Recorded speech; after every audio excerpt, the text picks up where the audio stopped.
Good morning सांग मैंने जय जगन्नाथ। आई होप कि आपण मैंने सब भलरे थे। बहुत दिन पर आज फ्रेश ब्लॉग बनाऊँ कारण काम चक्कर मत टाइम मिल नाला। तो आज हूँ सोमवार और पवित्र अक्षय तृतीया। तो आम दिज बाहर पड़ू सकाल सकाल टे मंदिर। वाइफ कहला चलो जी मंदिर दर्शन करवा। तो आम मंदिर आसलु आम घर पाखे गोटे मंदिर अच्छे जोटा सिद्धेश्वर मंदिर बोली कहुए और बहुत सुंदर तार प्रांगण एवं भगवान को बहुत दिन पर देखा मिलला कारण से सब पानी तले ही था कारण यहाँ जेहेतु भूमि ठार बहुत तले अच्छा।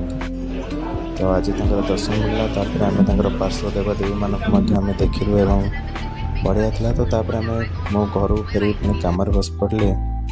तो काम चक्कर मीटिंग्स एंड वगैरह वगैरह। तो आम इवनिंग रे पुणी बाहर टे बाहर को स्नेह कहले चलो गुपचुप खाइबा और घर पर गुपचुप नहीं आग को एमती वीडियोज आसो एक्चुअली आउ गैपिंग हेनी जानी आपने सब रागी थे। तो आई होप कि आगे केमती बढ़िया बढ़िया वीडियो आसो। आज खास कथा जे मोर गोटे पुराना सांग देखागला अंशुमान बोली से मोर क्लासमेट थिला। पुछु तार पाठपढ़ार बिजी एवं बाबा आईपीएल मैच देखार व्यस्त। तो आज वीडियो भल लगी कमेंट रे जनइबे आगो केमती वीडियो आसो से स्टे ट्यून्ड। Bye bye.